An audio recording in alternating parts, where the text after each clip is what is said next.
president today. I got to speak to him just before I left my house to come over to Half Moon Bay, and he expressed his condolences and support, most importantly, his support to the people of this community. The story of America is to not only meet the challenges, but to make good on the promises. I think that this Half Moon Bay team is going to do just that. Thank you, everyone. The governor of the greatest state in the nation, Gavin Newsom.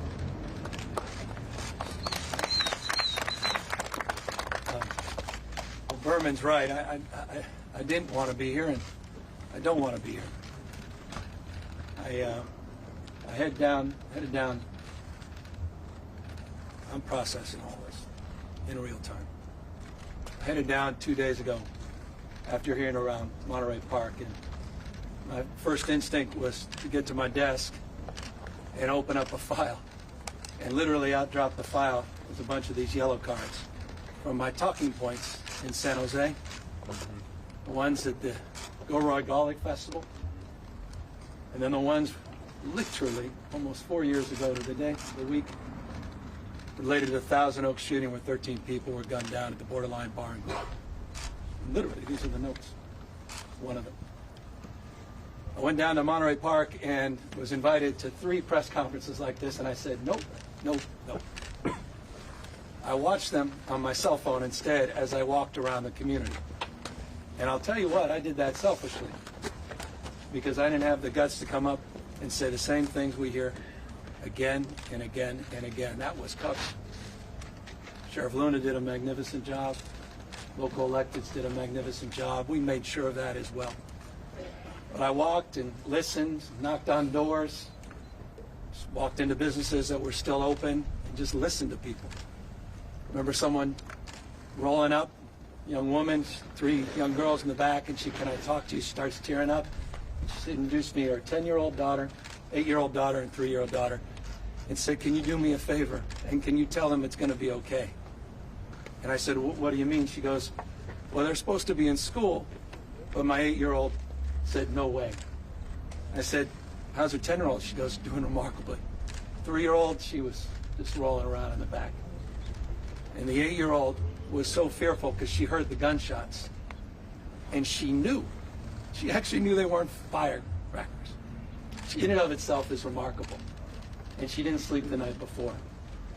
And I looked over at her and I said, it's going to get better. And all I thought to myself, if she was like my 8-year-old daughter, thank God she didn't do this. She didn't ask me to pinky promise. Because I wasn't so sure. Walked back the next morning, met with more merchants. I visited the hospitals, met a young man on life support. Next morning I find out he passed away. I met someone in the hospital, and he said, hey, Governor, thanks for being here, but when am I getting the hell out of here? And I said, well, let's get the doctor. He says, no, I'm going to be fine. His leg was shattered by the gunfire.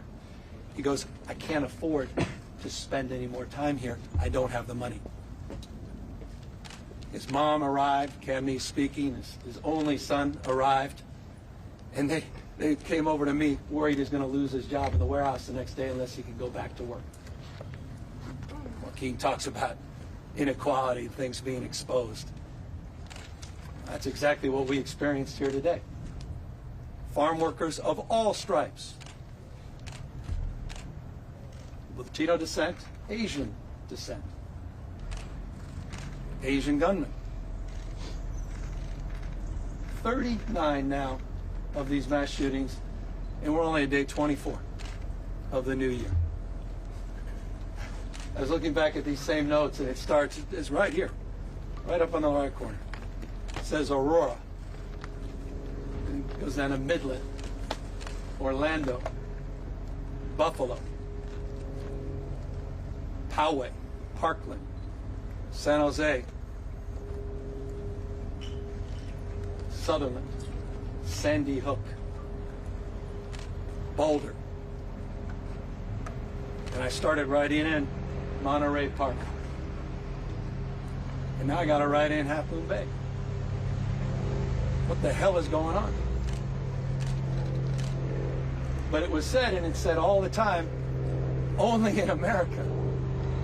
Only in America. Number one in gun ownership, number one in gun deaths. It's not even complicated. And guess what? This happened on our watch. Society becomes how we behave. We've allowed this to happen. Doesn't have to be this way. It wasn't always this way. A few decades ago, we didn't experience these kind of things. We've allowed this to happen. And I feared 2 days ago that Monterey Park would give way to other headlines. Little did I know I'd be up here to give away 2 or 3 days from now to whatever the headlines will bring. Meanwhile, the trauma and the damage, the devastation is felt for generations in some cases.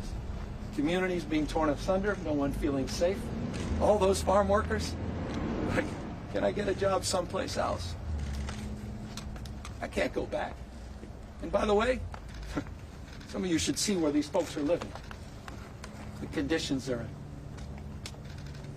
Living in shipping containers, living in shipping containers.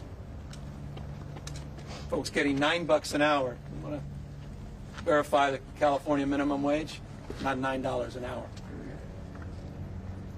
No health care, no support, no services. But taking care of our health, providing a service to each and every one of us every single day. So this whole thing is just a stacking of issues that come to the fore.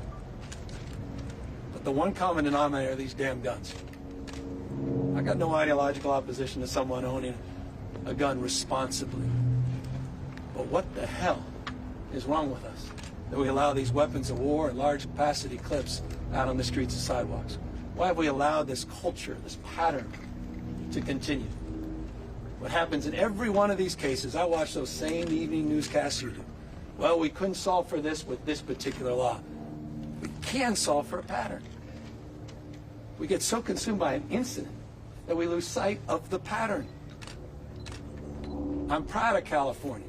Don't think for a second this state has stepped aside. We've taken responsibility. We believe it's decisions, not conditions, that determine our fate and future. We've led the nation. We've led the national conversation in gun safety. No state in America has done more than the state of California. And the data bears out the efficacy, the success of gun safety. Gun safety saves lives, but notably, not in every case. No one's naive.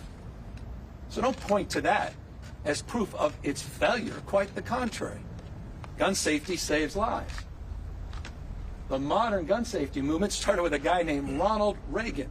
The Republican Party should look that guy up.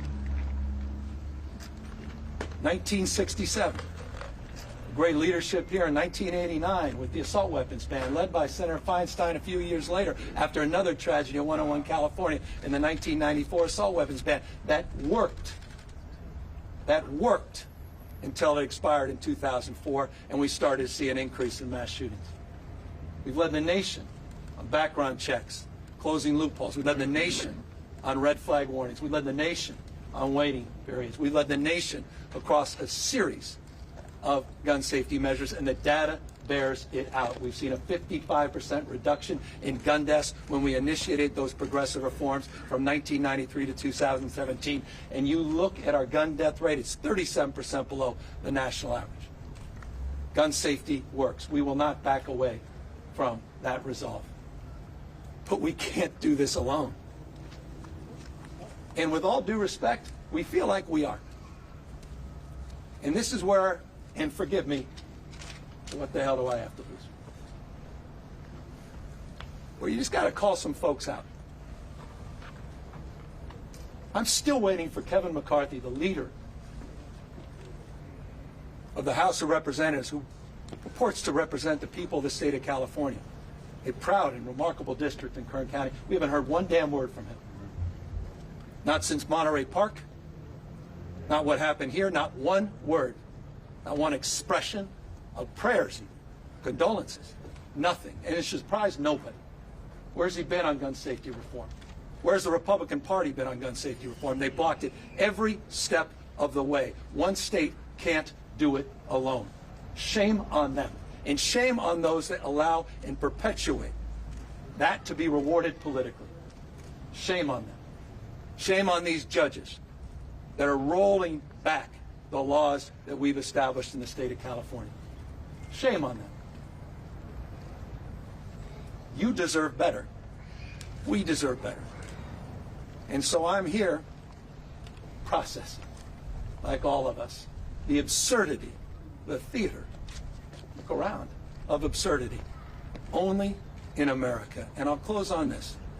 Really hit home to me today, meeting immigrants from China. And their translator didn't even know how to translate these words. When the gunfire occurred, they were witnesses. Their friends got shot, killed. They went over, people had been shot, and they thought they were acting. They had never heard a sound like that. They'd never seen a scene like that. They didn't even know how to comprehend a gunshot wound. It's not something they ever experienced. They don't even know how to comprehend that. Only in America do we see this kind of carnage, this kind of chaos, this kind of destruction of communities and lives and confidence and a sense of safety and belonging, which we all yearn for, regardless of our political stripes or our lot in life. So thank you to the first responders, the rock stars behind us, the paramedics that were on the scene. We pray for this one individual, and it was because not just of prayers, but a couple of young men behind me, that if he survives, he will have survived because of their extraordinary work. Thank you to that young man, that 26-year-old Brandon and I met yesterday. This remarkable kid whose aunt told me, I can't believe it was Brandon. We all know Brandon. He was so shy. He's such an empath. I remember him, he said, aunt, when he was a kid, and he would just immediately give all his toys to the rest of the family. He was just that kid. And when we learned it was Brandon, we were so proud. Selfless. Brandon looked at me. He said, I knew I was going to die. I heard a click. I turned around. I think he was about to shoot me. I didn't know. I literally physically was submitting to that moment. And then something came over to me. And I grabbed that weapon. And I wrestled it away. He's still in shock. He doesn't understand. We talk about heroes. Sometimes we talk about it a little too much. Kind of loses its resonance. Boy, I met one yesterday. And you know what? If Brandon can do it, we all have that capacity. And so it's in that spirit, Joaquin's spirit, the other electeds that said it. Thank you to the community for not giving up, not giving into the cynicism. Thank you for believing in each other. Thanks for showing up today. You wouldn't be here if you've given up. Thank you for your resolve. Thank you for knowing in your core, we can figure this out, because we can. We know what to do. It's not even complicated. We do. And we don't have to do this again and again and again. To my state, final words. We were here just a few days ago with Congresswoman and the President. 22 days, 32 trillion gallons of water. Mother Nature's fury unleashed. This community, communities across this state. It's been a hard month and a half. I'm mindful of that. After 2 years of all that stacking of stress with COVID and feeling isolated and disconnected, I'm so proud of California. I'm so proud of all of you. I mean it. So when Anna Eshoo says this is the greatest state in the union, man, she means that. And I feel that. I couldn't be more prideful to represent you and have 4 extraordinary kids that want to grow up feeling safe, feeling embraced, feeling protected, feeling connected, and feeling respected. Thank you all for being out here today, and thank you remarkable leaders behind us, including the sheriff and her team, have done a magnificent job. We're all here to take any questions. Governor, twice in 48 hours you speak to the families. What do you say to those families in this moment? We have your back. You matter. We care. We're here when you leave. Cameras turn, you're off to the next. We'll have their back. I'm really proud of this, and thank you, Sheriff, for acknowledging. Thank you to the Budget Chair, Phil Ting. I mean, what we've done in the last few years to address Asian hate, we're not reacting to it. We've been leading the nation in that respect. The money we put up for victim services, I'm proud of that. So we're well-resourced. We were making that place known, those investments known down in Monterey Park with the county sheriff. They had $8.7 million directly to take care of that man that said, I can't afford my hospital bill. We said, we got your back, don't worry. Those resources are there. I see the city administrator here, two remarkable supervisors. They've been writing checks directly to some of the folks that were impacted. I say we have your back, and we're here not just today, tomorrow, but we're here for the long haul. Governor, I want to follow up on a statement that you made just a few minutes ago. You said that the survivors are now in hotel rooms and that they were living in conditions that are probably not right for somebody that's working in a farm. I don't know where you. Underneath this tragedy, did you also unearth that perhaps, and please clarify if I heard this wrong, but are they living in slave-like conditions in these farms? I don't want to categorize that. Look, I've spent a lot of time in the state, in every part of the state.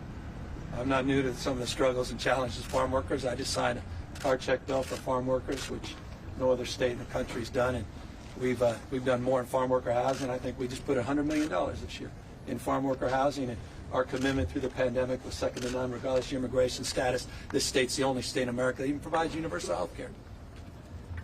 So I'm not naive to these conditions. I'm just expressing the conditions that were expressed to me. And I want folks to know what we don't know. And I want folks to just be mindful.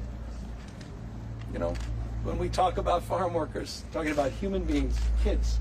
We had 5 or 6 kids we were meeting with. They're sitting in the corner. Thank God. Most of them were so young, I just pray that they don't fully appreciate and understand what's going on. And folks stacked up, half a dozen people, small little trailers, and some even worse conditions. These floods, living in and around squalor and mud, losing furniture over the course of the last few months. Human beings taking care of you in the middle of floods.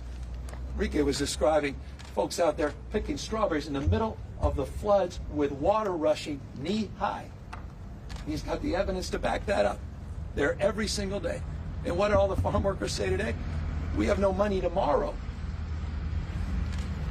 because we're not going to get paid for today. That's the reality. And that exists and persists in many states across this country. And this state is owning up to it, trying to be more transparent.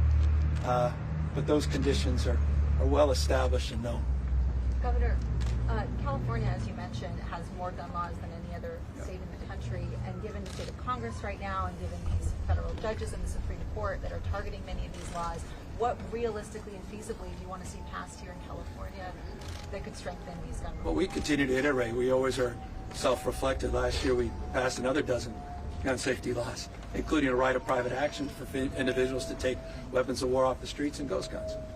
So we'll continue to lead by example, and we'll reflect on exactly what occurred once all the facts are collected in terms of Monterey Park, what happened down here, what occurred in Oakland last night, what occurs day in and day out across the streets of this state. But we're not going to back away from our resolve and commitment because it works. We know gun safety saves lives, period, full stop. And the data bears no contrary evidence. And it's incredibly important. If people want to know how to solve this, take a look at what California has done, but we are not isolated. Many parts, one body. You're only as good as your weakest links.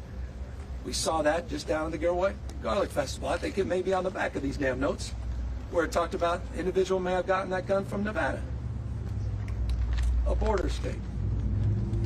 Federal government needs to do its job, but let's call it out. You have one party that are obstructionists.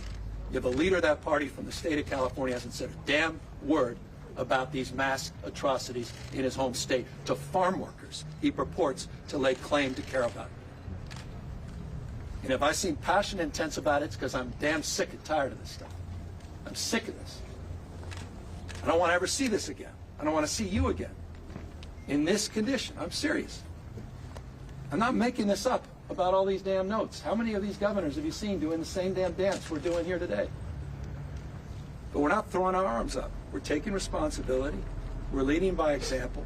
But I'll tell you what, unless there's a pattern interrupt and we start calling people out by name, Judge Benitez, by name, Judge Nelson, I know that may not be becoming, but I'll tell you what, this isn't becoming.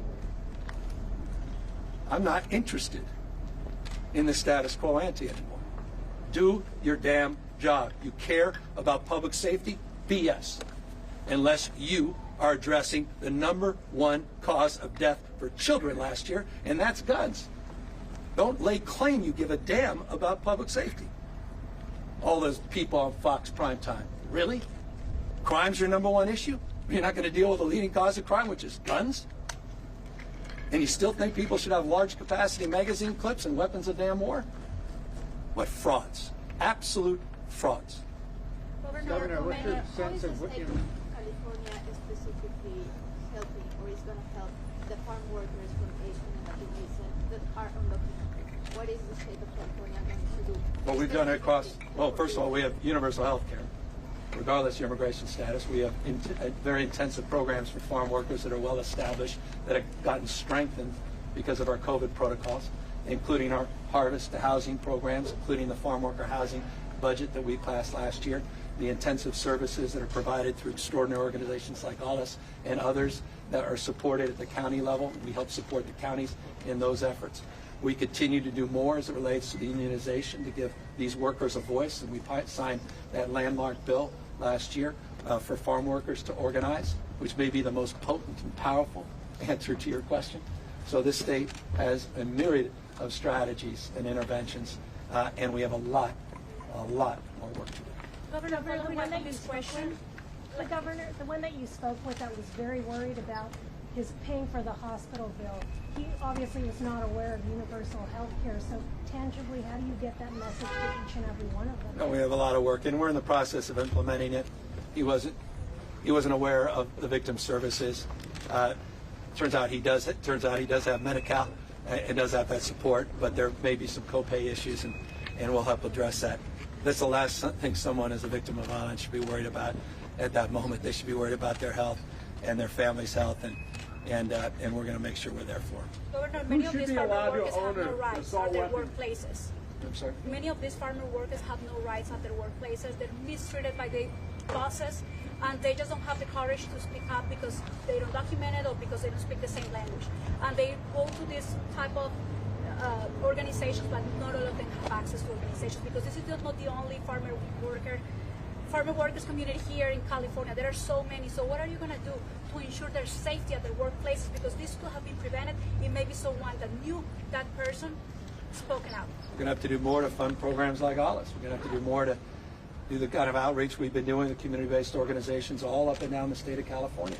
Things that we initiated at a new scale during the COVID efforts. We have to continue to do that across the level of supports beyond just the pandemic. And we're in the process of doing all of that. We provide free legal services. We provide all kinds of supports that are unique in the United States, including the kind of supports that we're offering as it relates to addressing a fundamental issue, and that's housing. And housing scarcity is a problem all across the state. And I think that the challenge is, for some folks, you shut these places down, they got no place to go either. And they have no income, no support. These are complicated issues, and no one's naive about that. And we're addressing them is much or more than most states. But again, we have a responsibility to scale these efforts. How do they know they have access to that? Well, that's done in a culturally competent way at the community level. And that vision that the state has is realized hyper locally. And that's, with humility, I say that. I'm very mindful of that. That for us just to pass a program doesn't solve a problem. It's the point you were asking as it relates to health care. No one knows they have the rights or access or has the confidence. We've got to meet people where they are. And that's why programs like ALIS are so important. Last question. Governor, you said there was a farm that was paying its employees $9 an hour. Yeah. Is that correct? That's correct. Do you mind expounding on that? I'll just leave it at that. I mean, guys, come on. That's which one? There are probably 100 of them. I mean, there are probably 600 of them. Within, there are bad actors out there. There are good actors out there too. There's some incredible ag leaders in this community. Incredible ag leaders that raise the bar for everybody. And they're bad apples. Governor, a lot of Asian Americans are afraid these two cases will bring more Stop Asian Hate case. So how do you think, can you make a comment with that? Well, I'm very mindful at Lunar New Year. What happened on Lunar New Year's Eve, day after. We had this tragic experience. We're supposed to be celebrating for the next 2 weeks or so, Lunar New Year's. I'm proud. Look, the Asian community is such a source of pride and strength and vibrancy to the state of California. No state can lay claim to more people of Asian descent. I grew up in San Francisco. A third of our population Asian descent. I live in a state where 27% of us are foreign-born, over a third in San Mateo County. What a gift. Majority minority state. But I'm also mindful we saw hate crimes go up 177% against Asians last year. A little more modest in some parts of the country, and we have to do more. Working with Bill Ting and others, we were able to put $156 million in the budget last year to stop Asian hate, and supported 79 community-based organizations already, and we're continuing to do more in terms of collecting data, work partnership with UCLA and others to disseminate campaigns, and not just to focus on hate crimes, but the things that aren't reported, like bullying and harassment and workplace discrimination, people that aren't served, the stuff that's happening on social media, and to call out elected officials that want to use phrases like kung flu or sit there mocking the Asian community. You see it. You see these same folks out there talking about the China flu or the China virus. It's the way they say it. It's not just what they say. You can see right there racial priming every single damn night. You know exactly who you are and they are. That all has to be called out. And that's mindful about that as well. Governor, it was mentioned that the victims in yesterday's tragedy were killed execution style. Do we have any more details? I'll leave that to the sheriff. This is a good opportunity for me to step back. Madam Sheriff, or the FBI. It's an ongoing investigation. I can't release the details of that. So as soon as we're able to, we will. Yes. Sheriff, what can you share? Confirm What that can it you was share? execution style. Ms. Eshoo mentioned that, so because we're working closely with the district attorney's office, and just because of I can't compromise an investigation. So when we're able to, we will give that information out. Is there anything you can share? words in Is there Spanish for any the details at this point that you can share that's been already published, but the latest? I mean, additionally, just what I shared this afternoon, that earlier this morning, I made an error in how I reported out the decedents, and so I clarified that today.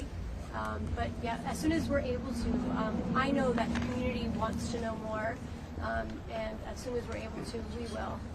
Transparency is important to us, but we also need to secure the investigation as well. Sheriff, the challenges that the law enforcement is facing, the last 24 hours we're all learning about this community that we didn't know much about. What challenges does that present, and how is the sheriff's office handling it? Language, culture. Yeah, well, we have, it's very important for us to have our deputies represent the communities that we serve. So we do have deputies that speak the different languages. We do have deputies that speak Mandarin and Cantonese, Spanish, but there's always challenges when we were dealing with a, multi-complex, different crime scenes. We've never had one of these shootings before in our county, and so we needed more resources, and we were fortunate enough to have those resources through our allied agencies and federal agencies.